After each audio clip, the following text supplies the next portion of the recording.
Chinese manned or owned vessels have been appearing more frequently near Taiwan's waters, and undersea cable disruptions are also on the rise. Taiwan's National Security Bureau says several undersea cables have been damaged annually around Taiwan over the past 3 years. But in the first 2 months of this year, 4 have already been reported, 2 of which were linked to Chinese-owned flag or convenience vessels, ships registered in other countries. What's behind China's strategy, and how can Taiwan effectively defend against these tactics? Hello and welcome to Taiwan Talks. I'm Min Kavat. Joining us today are Kerry K. Gershaneck, National Chengchi University visiting scholar and author of the book Political Warfare: Strategies for Combating China's Plan to Win Without Fighting. He's also a US Department of Defense spokesman and strategic planner previously. Also, we are joined by Tsung-chi Yu, National Taiwan University Adjunct Assistant Professor. Very warm welcome to both of you on the show today. In February, Taiwan detained the crew of the Hong Tai cargo ship, which was suspected of severing the Taiwan-Penghu No. 3 undersea cable. All crew members on board were Chinese nationals. Additionally, the vessel had 3 different names, and its identification sign did not match data from the Automatic Identification System, or AIS. Earlier in January, the Shunxing 39 cargo vessel severed an international submarine cable off the coast of Geelong in Taiwan's north. This ship also had different names and country registrations. Kerry, if I could come to you first. So in this show, we want to bring your expertise in political warfare to bear on some of the news developments that are targeted at Taiwan. Can you explain how it is that undersea cables have become a target for China? Sure. It's part of the Chinese Communist Party's relentless hostile acts against Taiwan, that what they're trying to do to you, first the people of Taiwan and then ultimately those in the region, is normalize the abnormal, to get you used to acts of aggression, hostile activity against you that slices away at your sovereignty, whether that be incursions by air, circumnavigation within your territorial waters by their either maritime militia or their Coast Guard or their PLA vessels. In this case, the cutting of the cables is both psychological operations against you to try to demoralize, to terrify the people of Taiwan, but it's preparation to go to war. The PSYOP side, fairly obvious. If you're cut off internationally from your communications, now that's bad, but it's also a sign to the people of Taiwan and Taiwan's government that if Xi Jinping orders the commencement of hostilities, the invasion of Taiwan, they can put up that great firewall all around Taiwan. They can cut off communications to the world. Nobody will know what will happen here. As important as that is, again, the PSYOP side is the preparation to go to war. That ability that they're trying to demonstrate to cut off the communications will impact you very adversely, and anyone else trying to help you in a wartime situation, or short of war, another gray zone or political warfare activity, quarantine or blockade. We can cut you off at any time. Okay, so bringing in Professor Yu, how well do you think that is working? Each time, Chunghwa Telecom has said, the backup, the routing of the telecoms, the data, has meant that there's been no disruption. Do you feel, as a Taiwanese in Taiwan, that psychological warfare is working? Yes, I think we can not ignore the importance of such kind of gray zone tactics, because the undersea cable, as we know, is not only have economic important assets, and also is a digital related to digital economies a lot. And this undersea network actually is not only provide the digital data communication and financial important transmission. It's also under watch the undersea environment. In particular, it also can be used to detect the submarine, and also collect the so-called acoustic fingerprints. So it's related to national security a lot. And if you take a look at why in the eastern part of Taiwan, is because they are about 14 under cables around Taiwan, and they are concentrated on the northeastern part. And United States, they in year 2022, they set up the so-called integrated undersea surveillance command. Is because they know the northern part of Taiwan is important passages. If China is in case of war, their surface ship and submarine need to pass through the Miyako Strait. And these areas actually is very sensitive area. So they conducted this kind of cut off the undersea cable. Is not only to sabotage Taiwan's communication with other country, but also for military reason. Right. So for surveillance as well as for political warfare. Oh yeah. Okay. So going back to you, Kerry, do you see that China will just keep pushing and pushing the envelope in order to see how far they need to go to actually affect disruption? Sure, that's what communists do. They're going to continue to push wherever they find, to use their terminology, you use a bayonet, you probe. If you find flesh, you continue to push the bayonet in. If you run into steel, you stop. So this will continue as long as we allow it to continue. So Taiwan is fighting back, and this is a story that needs to be told better. And thank you for that opportunity to tell us on this program. Because Taiwan is doing well in cyber, and Taiwan is getting more forceful at sea with the Coast Guard. You are standing up and pushing back. You're not just doing what the Chinese Communist Party hopes you'll do, and that's just give way, give way. Let them continue to salami slice, let them continue to boil the frog, and all these cliches and analogies you use are all valid. It's continued to normalize the abnormal within the minds of the people of Taiwan and Washington, D.C., and just accept this up to a point where it's irreversible, where Taiwan surrenders without fighting. The U.S. Loses without fighting back, which is what they're trying to do. So what we'd expect is, so we said at the beginning of the show that there have already been 4 such incidents, and 6 or 7 is 11 the general worldwide, right. 11 major ones worldwide. This is Russia and China working together. This is an authoritarian state and a basically expansionist, genocidal, totalitarian state working together to attack not just Taiwan, but the Balkans, and to cut off communications in Europe. This is a concerted effort. Look at the crew composition, the old rust bucket that was used in the most recent event. This is all intentional. When we start imposing costs, when we start pushing back and making it very painful for Beijing to continue to attack us this way, Beijing will stop. Right. So, but before then, what we expect is for the number to start ratcheting up and perhaps for multiple cables to be cut at the same time. That's what I'm assuming is the next step. That if I was a commander planning the invasion of Taiwan, or just trying to, political warfare officer planning the division, the demoralization, and the, quote, disintegration of Taiwan, of course that's what I do. Okay. Continue to ratchet up the pressure, the terror, the intimidation, until we quit without fighting.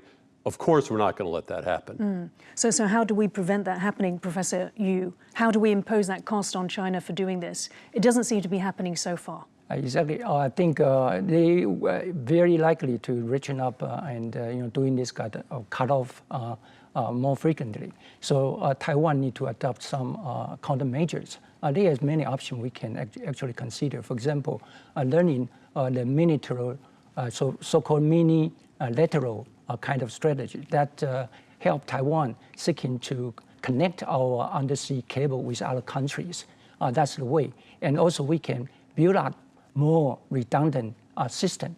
If one network, not be cut off by the China side, and we can bypass through other alternative, kind of system. This is not imposing a cost on China, though. It's difficult because, this kind of gray zone strategies in the Baltic Sea area, several cases been under investigation, but eventually it's because of lack of direct, evidence they are just released without any penalty. So it's very similar. Taiwan will encounter this kind of harassment continue. So we need to come up with some countermeasure. For example, the MND just announced that we will conduct a live fire exercise within the restricted zone that cover all these sensitive network area. So, for example, they send out two. One is a P3C reconnaissance plane. The other is S-76, that anti-submarine. And with this kind of air patrol, we can actually target on any suspicious, the flag of convenience ships in the neighborhood. And in addition to that, we may also consider take live fire kind of shooting or training. We do have artillery or rocket forces. We can conduct live fire training that can actually force all these loitering kind of ships. And perhaps some more extensive surveillance as well. Let's move on to the next question. The United States has called out China Foreign Minister Wang Yi's use of UN Resolution 2758 to assert Beijing's territorial claims over Taiwan. He made the reference during a press conference on the sidelines of China's annual Two Sessions gathering.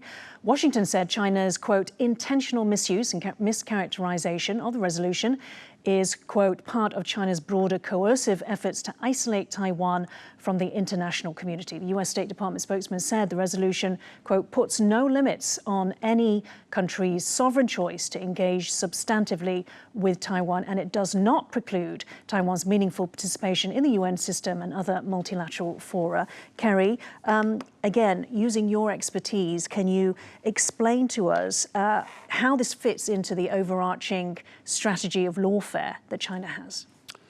The Communist Party of China will always take law that exists and interpret it in a way that serves the Communist Party of China. They're going to lie about it. They'll either distort the law or they'll ignore the law, as in the case of the arbitral ruling on the South China Sea, which said virtually every claim that the People's Republic of China has over the South China Sea is bogus. It's false. Legal ruling, China ignored it. U.S. didn't back the Philippines on it back then. They will back it now. The U.S. backs it now. But that helped the PRC in its legal warfare. And so because of some weakness that we have shown in the past, to be brutally honest, in the United States especially, the People's Republic of China gets away with a lot on the legal warfare battlefield. So this lie, this intentional misinterpretation, if told enough times to countries that are part of BRI, that are in relationships, economic and ideological and political, with the Chinese Communist Party, that carries a lot of weight with those countries. But with countries, democracies like ours, it carries zero weight at all. It's a lie, and we should treat it as such. And like the U.S. State Department did recently, call it out as a lie. And how does lawfare work? And if you can talk about that in terms of, I understand there's sort of three main warfares for China: lawfare, information warfare, and psychological. Okay. Political warfare is broad. It's bigger than this room. It's higher than the ceiling. Okay. There's many, many elements to it. And this is one of the problems with the democracies fighting it, because we get confused by the vast array of terminology. But let's parse it out, just as you said, parse it out into what the People's Liberation Army initially called the three warfares.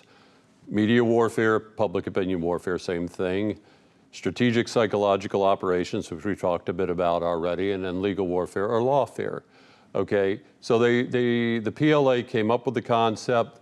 The Politburo, the entire the government, the Chinese Communist Party and the PRC, the party state, accepted it en masse across the whole of their government and party apparatus. The legal warfare side is very important to them, because they feel if they can get the moral high ground by saying the law is on our side, and whether that's interpreting existing laws in a way that completely perverts that law, but serves the Chinese Communist Party, or passing their own laws, which is one in particular that is particularly painful, I think, to the people of Taiwan today, is the law that we can apprehend a Taiwan citizen anywhere in the world. You just had a bad incident with a delegation that went to Hong Kong, and one of the delegation, I'm told, did not come back. They just basically abducted that person. The anti-secession law. Yeah, the anti-secession law. So the point is, they pass laws that make it almost impossible for, if Taiwan follows those laws, it makes it impossible for you to exist as a sovereign entity, a sovereign nation. They pass laws that allow them to, in their eyes, take control of the South China Sea. So using various laws, their own laws, international law, getting international bodies to back them in their lawfare, that's one way they're going to win. But they're attacking us on across the spectrum: psychological operations, propaganda, all of their platforms, Xinhua, their massive platforms, their media warfare, which is part of the three warfares, where they co-opt Taiwan's news media, their pro-Chinese Communist Party publications red and media. stations here, in the United States as well. So media warfare, they spike books. My book here that was published in Mandarin recently, twice it was blocked from being published here because of pressure by pro-CCP elements. Okay, finally got published by courageous publishers. But the whole media warfare battlefield is broad and deep again. And then legal warfare, as you brought up, and then the psychological pressure. The military intimidation is designed to terrorize. Wear down your military, of course, because you have to respond, or you think you have to respond to every incursion. You don't. Parse it out, throw the PLA off. Don't let them know when you're going to respond or how you're going to respond, okay? But don't respond automatically all the time. Well, you wear your aircraft out and wear your vessels and your soldiers, sailors, airmen, and Marines out and Coast Guard. So you're saying be unpredictable. Be unpredictable, exactly. And again, impose costs. That's always the reciprocity. You impose costs on us, Taiwan or the United States, we're going to impose greater costs on you. Let me ask Professor Yu, but is China's lawfare less effective the more it actually flouts international law? Can it have both ways, is what I'm saying? Oh, yeah. I think the reason, obviously, Chinese is distort the explanation of Resolution 2758. That's the reason why Taiwan side, we have also adopted the counter-legal warfare to actually fight back. I remember last year, Taiwan, the first time held the inter-parliamentary alliance on China, and that convenes this conference in Taiwan, and many around 39 countries sent out their parliamentary delegation team to join the events. And after the events, we can see so many our democratic countries, allies, they pass through their Congress to actually invalidated so-called Resolution 2758 includes Taiwan.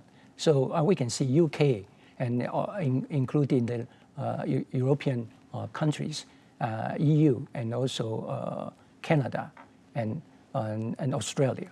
And all these countries actually improve that China's such kind of legal warfare to proclaim Taiwan as in any global province of China. Okay, let's now get into a bit more of the body of Kerry's work. And we noted that you have the political warfare book, which has been translated into Chinese just recently. Can you explain to us what are China's goals behind all of this? I think you talked about it being the most well-resourced political warfare in the world. And also, how did it evolve? If you could briefly tell us that. We've never seen a totalitarian regime the nature of the Chinese Communist Party, and I'll refer to the People's Republic of China as the Chinese Communist Party because it's the party that runs everything there, you know that. And that gets to the answer to your question. What's the goal? Preserve the Chinese Communist Party, first and foremost. Second goal, achieve regional hegemony. Third goal, achieve global hegemony, become the middle kingdom once again, the one that everyone else is a vassal state, and China is the all-powerful and massive landmass made up of, and I'm saying this jokingly, of territories that have been Chinese since ancient times. It's an it's an invented China that Xi Jinping wants to, quote, reunify. It includes Taiwan, which has never been really part of China since ancient times or any other times. But you get the point. They're inventing this middle kingdom that they want to become, and they want to rule the world by 2049, the 100th anniversary of their revolution. And have you seen any changes, any shifts of gear since Xi Jinping became the leader? Chinese Communist Party political warfare has been very strong. That's how they won the Chinese Civil War. That's how they got, frankly, the American Marines out of mainland China after World War II, so they could win that Civil War and co-opt a lot of the KMT soldiers and officer corps. So they've always been quite good at that. How did they do that, if it can be summarized through political warfare? They convinced the Truman administration, through some senior officers that he sent over, generals and others who had been carefully cultivated by Mao Zedong and his cadres, that the KMT was so hopelessly corrupt, and they were truly agrarian reformers. You know, they were Democrats at heart because they had pictures of George Washington on the wall. All nonsense, all theater, all propaganda, and young, naive American OSS officers and others fell for it, okay? So eventually that leads to a decision in Washington, D.C. We're going to pull the 50,000 Marines that had fought, World War II, had defeated Imperial Japan, and then were sent in to occupy and maintain stability so the KMT could hold power there. They were pulled out, and that didn't help the cause here. There was a lot, it's a complex issue, but that was part of a political warfare victory for the Chinese Communist Party that was pivotal in the outcome of the Chinese Civil War. The political warfare that the Chinese Communist Party began waging the war around 1921 is very effective. They have duped the United States. 5 years ago when I wrote this book that we have translated into Mandarin, recently, I concluded that we have no strategy in the U.S. to fight it. We have no policy to fight it. We can't even say what the right name is for it. We can't identify. It's willful ignorance. Guess what? In October of this past year, Congress came out with a 300-page report. The U.S. Congress said, we still have no policy to deal with it. We have no strategy to deal with it. We're not even using the right vocabulary, and every department is on its own. No one knows what to do about it because the National Security Council and the president have failed to even identify the problem properly. Did you have more hope for Trump? Because this is taken from your book. You did highlight during the first Trump administration, they said China's party state controls the world's most heavily resourced set of propaganda tools. Beijing communicates this narrative through all these different media and whose presence is proliferating in the US and around the world. So do you expect that Trump might actually come up, start writing this strategy? I am cautiously hopeful, and let me explain that. During the first Trump administration, he had great minds like Matt Pottinger as the Deputy National Security Advisor, Secretary of State Mike Pompeo, Assistant Secretary of State Dave Stilwell, all people who knew the PRC threat, the Chinese Communist Party threat, and understood it well, and were beginning to put the framework for a policy and a strategy in place. They didn't have enough time. Thus far, 2 months into Trump 47, the second administration, what we're seeing is more emphasis by President Trump, not on counter-political warfare as a broad strategy, but as economic warfare as a way to defeat what, to his credit, he said is the main threat, and that's China, the main threat for the United States, which is why he's doing other things that may surprise people worldwide, but pulling back from Europe a bit and consolidating our weakened forces that were really badly weakened over the previous 4 years, as well as our society. It's prudent for him at this point to use the economic levers, Department of Commerce, not Department of State, the U.S. Trade Representative, not Department of Defense, or you get my point. It's not the traditional levers of strength that we have relied on in the past. President Trump right now is looking towards those economic levers.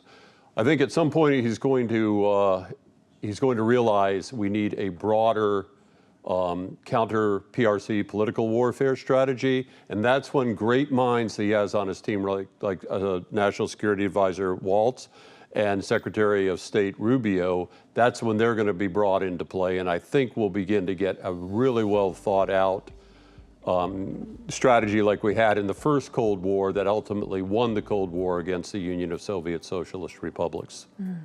Well, we've run out of time. Thank you so much, Kerry Gershaneck and Professor Yu, for joining Taiwan Talks today. If you liked our show, please search for us on YouTube, give us a thumbs up and hit subscribe to our channel. Thank you for watching the show today. Stay safe and see you next time.